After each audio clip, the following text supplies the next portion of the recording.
Just got back from the Holy Mountain,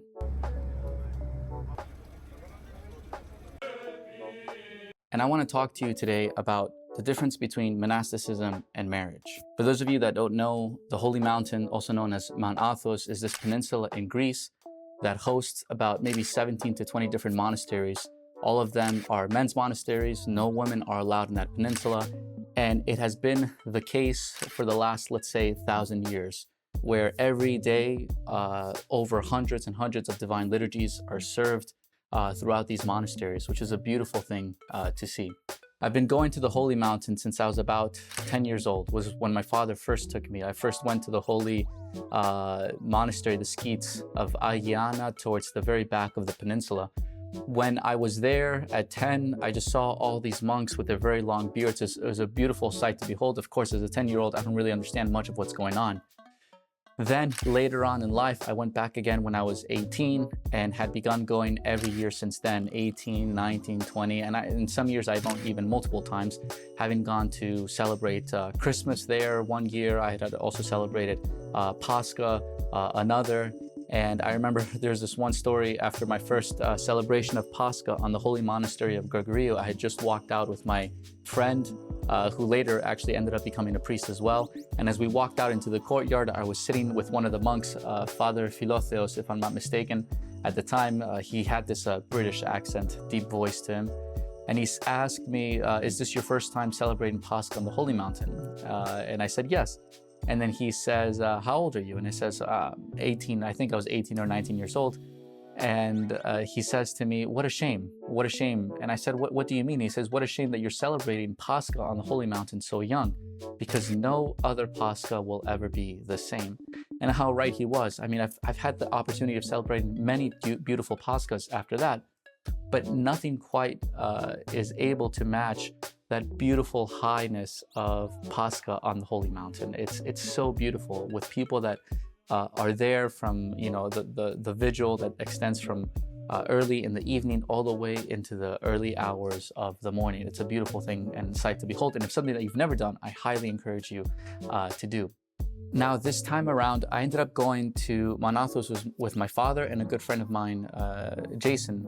I went specifically with my father. This is something actually, it was his idea to do, because about a year and a half ago, he ended up having a stroke, and he was the first one to take me to the Holy Mountain. I saw it fit as something that he wanted to do, to be able to go together, and what a blessing that it was. Of course, now in his old age, some of the hikes that we did, especially going up to the Holy Monastery of Simonopetra from the Monastery of Gregorio, which is about typically an hour hike, gave us, for us, it was about 2.5 hours. It lasted a long time, but it was because it was a little bit challenging for him. Now, nonetheless, this was a beautiful experience for me to be able to experience with my own father, and the one who introduced me to Holy Orthodoxy, which is a huge blessing. And then afterwards, I started posting some of these stories on Instagram, and so many people were so thankful for them to be able to experience, at least through my lens, a little bit about the Holy Mountain, especially the women who will never be able to go there and have never experienced that themselves.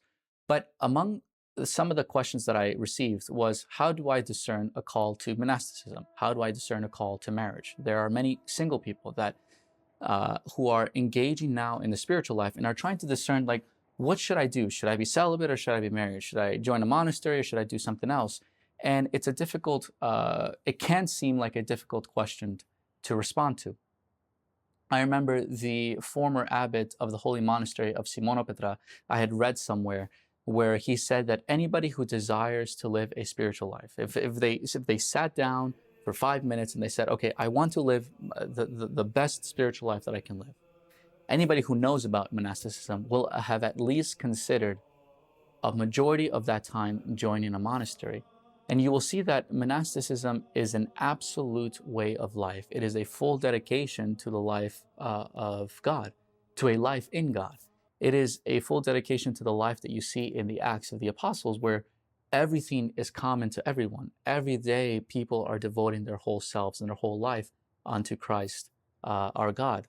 And by getting this bombardment of questions of, like, how do I discern monasticism or marriage, I thought it might be wise to offer a few of my own thoughts, because Not because I'm a monk. As you know, I'm a married man with 2 children, a beautiful life, and it is wholly blessed. However, before I was married, I definitely considered monasticism as a viable option for me. And I remember early on, after visiting the monastery so many times and with my friends, we ended up discussing, like, okay, which monastery do we want to join? And one of the books that really helped me out a lot in this discernment was the book of epistles by Saint Eliseos the Athonite, a more modern day saint who reposed in 1994. And in his epistles, in his letters to these various people, among them is a letter to young men, if I'm not mistaken, it's young men living in Athens at the time who are discerning monasticism. He very clearly lays out the 3 things that you should look for when you're looking for to join a monastery. And he says that you really want to have a love for the abbot. The abbot is the elder, the head of the monastery. You want to have a love for the abbot because you will essentially model your life after him.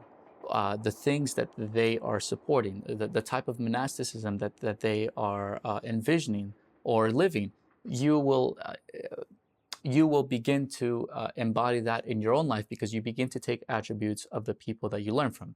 This is natural in any other profession as well. Your master, whether it's for a specific craft, or your teacher, or whatever it may be, you begin to take on qualities from them. So likewise, he says you need to have a love for the abbot. Next is you need to have a love for the brotherhood. Just as you have a love for the abbot, you need to be able to have a love for the people that you're going to be spending the rest of your life with.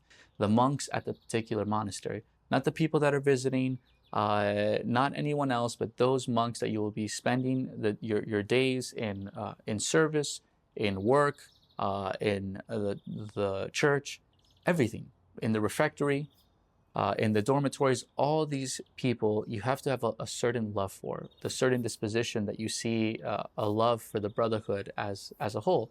And then lastly is you need to have a love for the physical location of the monastery.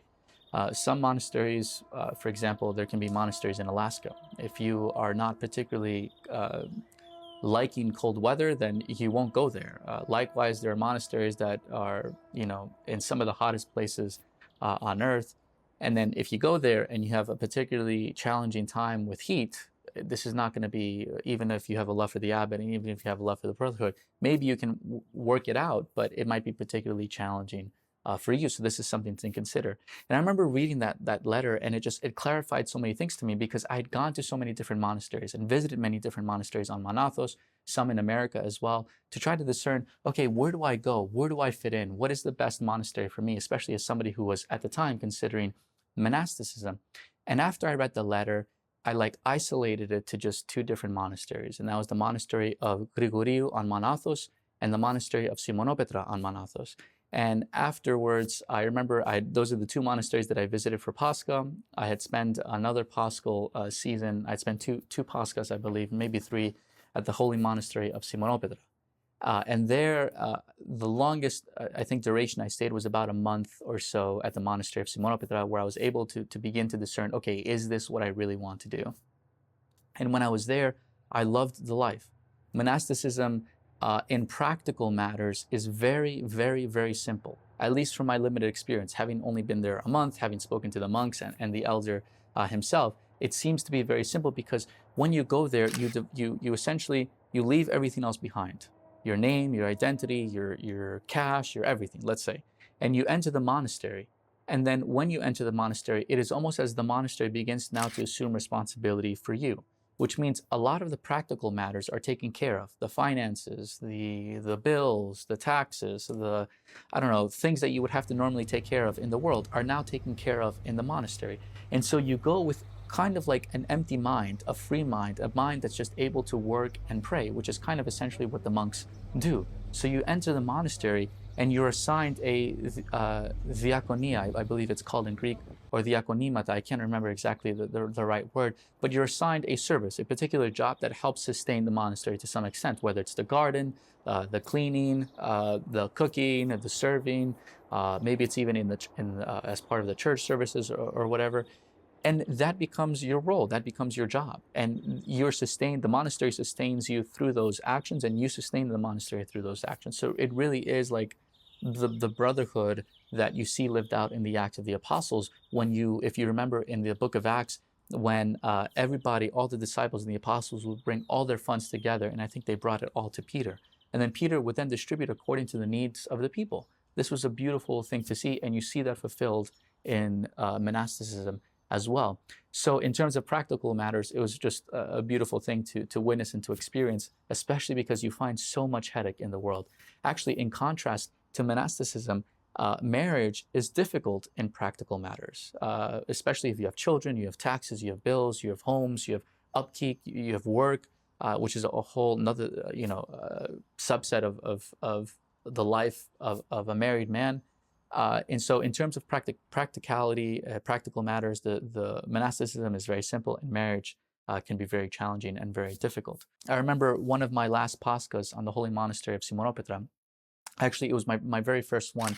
We had prepared everything for the vigil of Pascha. It was the whole Holy Week had gone by. It's now Holy Saturday evening. My friend and I were exhausted. We've prepared everything as best as we can, what we were told to do in preparation for the vigil. And I think at the time we were working in the refectory. And we finally lay down, and then all of a sudden we hear a knock. And it says it's the elder, not the elder, sorry, it's one of the monks that walks in. And he says, the elder now wants to see you. And we were hoping to we were expecting to get like an hour of sleep or something. So anyway, we walk up to the elder's office and we sit down with him. And I remember I'm sitting down in the middle. My friend is sitting down to my left, and the elder is sitting down to my right. And we start talking, and I'm really connecting with Elder Eliseos, who's now the current abbot at the monastery of Simonopetra.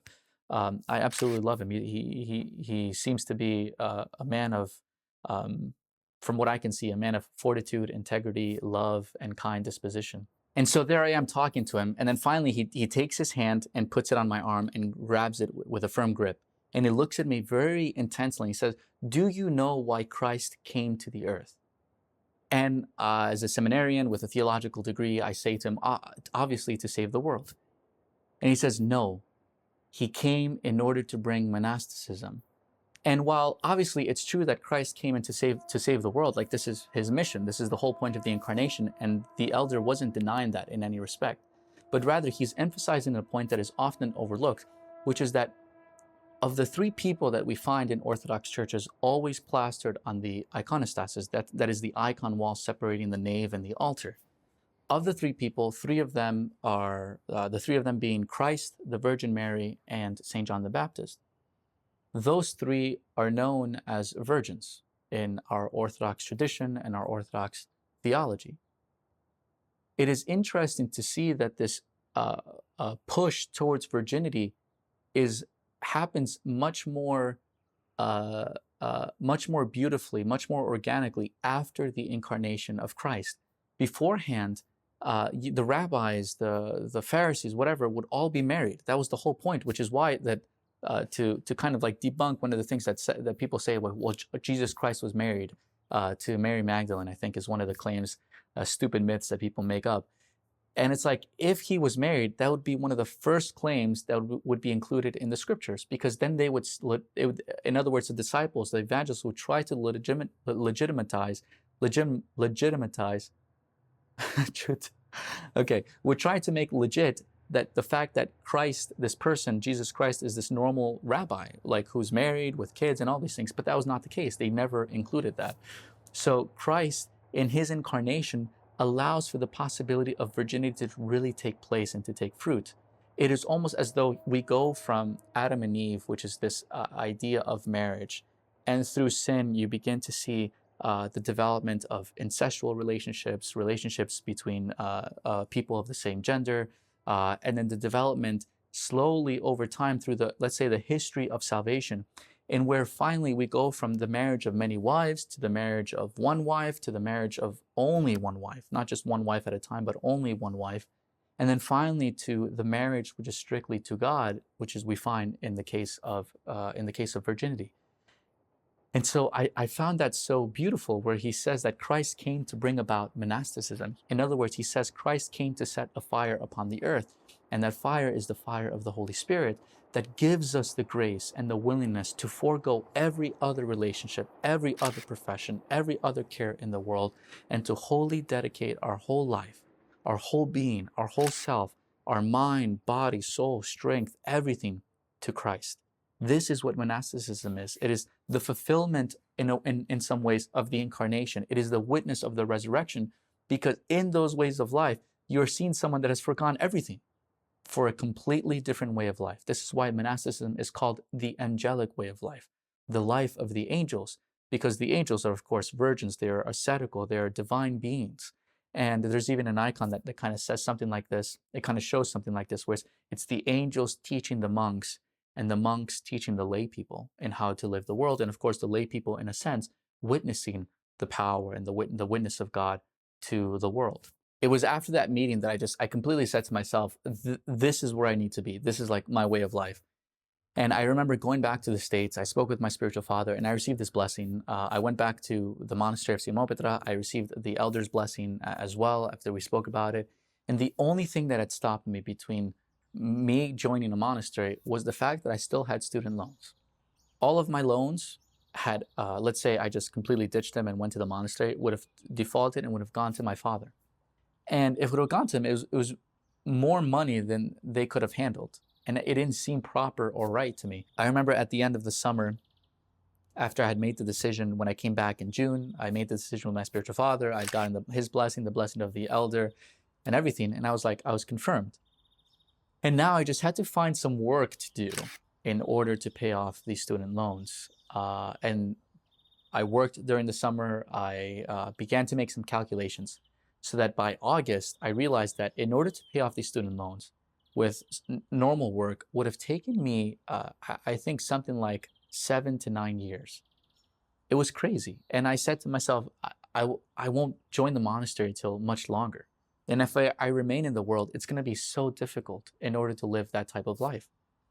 And so I came to like this very challenging crossroad where I saw me deserting the life of monasticism and me heading towards a life more in the world in order to begin to pay off these loans. But I knew that this life would alter my desire here, because it's almost like the environment, the people that you're around shape everything. I knew that if I began to go this way, it might divert me. I may still have that fire, that love, that zeal, that everything, but it might change it to something else.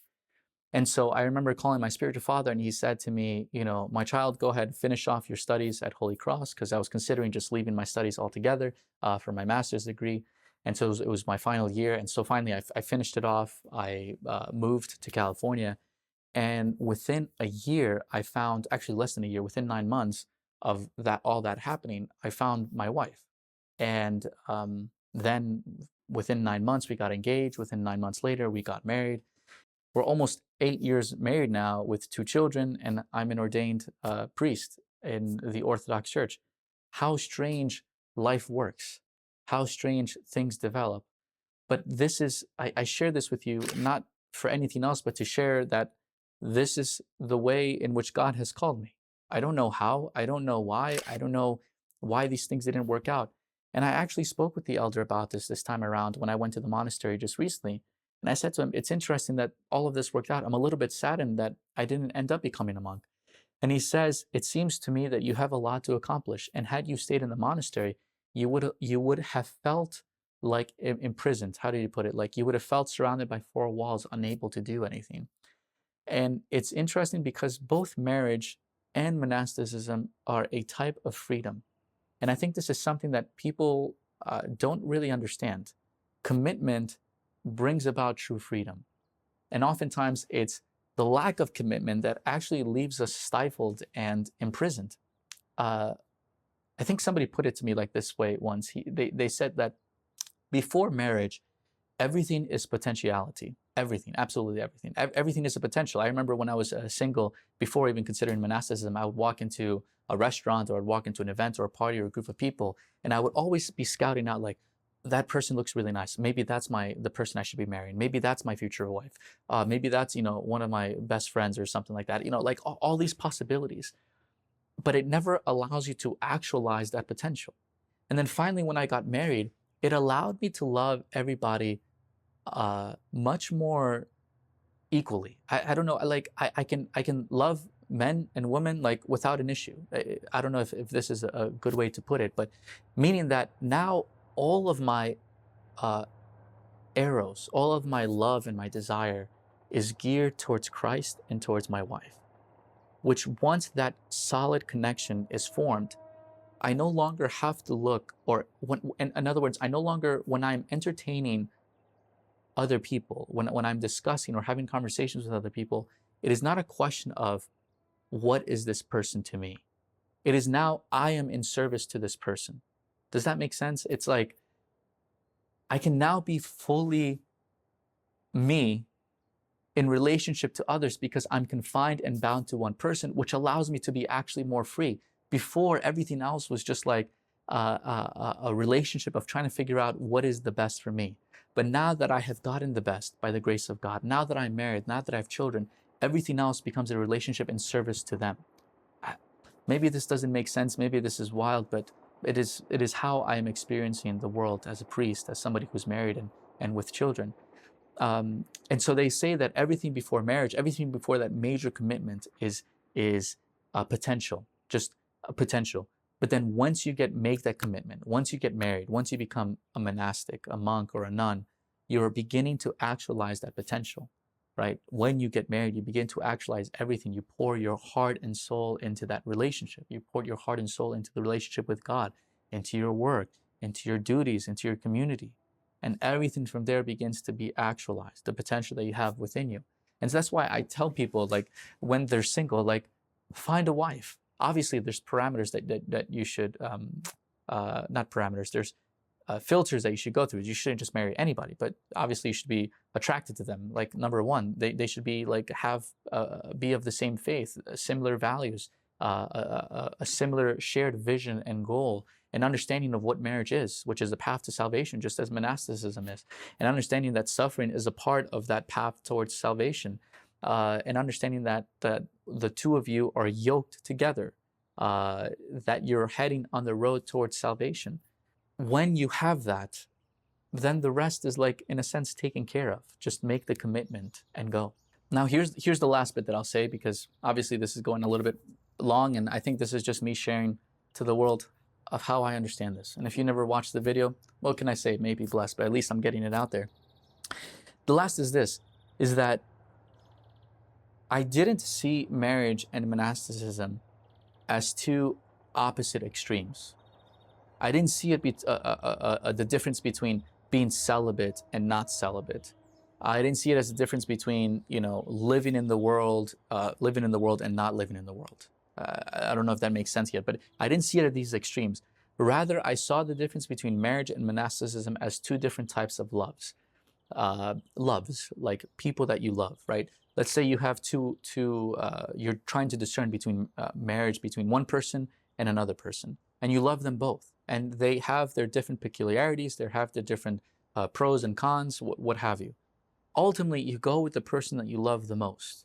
That obviously, if everything else is equal, you go with the person that you love the most, because it is love that draws you towards sacrifice.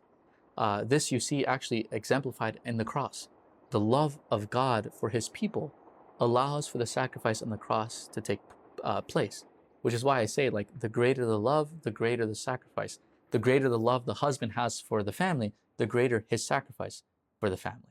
This is everything. And that's why when I was thinking of marriage and monasticism, it wasn't the difference between two extremes. It was rather the difference between two loves. The love of monasticism and the love for God, but also the love for a spouse and the love of God. It's like the loves of the different types of salvations that God offers his people, the different paths in which one can work out their salvation in and through the grace of Christ. This is how I saw it. I didn't see it as an extreme. I remember when I sat down with my spiritual father to receive his blessing to be able to join the monastery. And he said to me, "Don't you want to get married?" And I thought about it, and I said, I didn't see it like that. I didn't think about it as like, no, I don't want to get married. I said to him, yes, of course I want to get married, but I want this more. I don't know how else to describe it. And I think if you're considering monasticism or you're considering marriage or what have you, it should be this. It shouldn't be this anxious, it's not anxiety filling. It is not this anxious debate as like, what does God want me to do? God doesn't care what you do so long as you're fulfilling his commandments to love God, and to love neighbor, whether that is in the context of marriage or the context of monasticism. Both are blessed and both are holy. One is a call towards celibacy, towards virginity, towards obedience in the life of a monastery. The other is similar, except in the context in the life of a community of marriage. So again, I didn't see it in that respect. When you are searching for monasticism, don't search because of your anxiousness. Don't search because I haven't found a wife, therefore I'm going to do this. It is not, monasticism isn't your second option, in other words, nor is it your first in the sense of like, I'm going to do monasticism because I know that this is the best path no matter what. How do I put it? The best path is the best path that is right for you. I remember somebody sharing with me in the Synexadia, in the Lives of the Saints, there's this woman who was married, the saint, and in her life, in her the life of her in her life of the saint, it says that although she was tempted with monasticism, she never went to it. It was something along those lines. I can't remember exactly how it was put. I found that so beautiful because sometimes monasticism it may not seem like it, but it can be like a temptation, a flee from the world. And that's how a lot of people view monasticism. But when monasticism, I think, is viewed properly, it is not a flee from, it is a running to. And if you're fleeing from, then that may not be the proper ethos, the proper stance, the proper mind frame, the proper phronema. You are running to Christ. You are running towards the ship of salvation, towards the ark of salvation. That is why you go to the monastery. Not because you're afraid of the things that are going to happen over here, not because you hate the world, not because of anything. If anything, the monks love the world. They pray for the world. They pray for everybody. It's their great love for Christ that allows them to have a great love for everybody else. So I think this is all I can say. These are some of my thoughts and my recollections. Now, having been to Mount Athos just recently, having spoken to the elder, and kind of confirming the choice that I've had. Like, obviously, I've been married now for 8 years, but you still think about it. You still think, wow, what would it have been like? But I know now in a beautiful way that this is my life. This is my calling: marriage, children, ordained ministry. I have so much. I feel like, God forgive me if this sounds prideful, but I feel like I have so much to offer. And I resonate with what the elder Eliseos told me at the monastery when he says, if you would have stayed in the monastery, you would have felt trapped. Now I don't feel trapped. I feel free. I feel in love with God, with my spouse, and with my children, to be able to pour out to the world as it is needed. This is how I see the difference between marriage and monasticism, which are really one road and the same, two sides, let's say, of the same coin, of the coin of salvation. May God give you strength if you're discerning between marriage and monasticism. And just remember, it is ultimately about the greater love. Amen.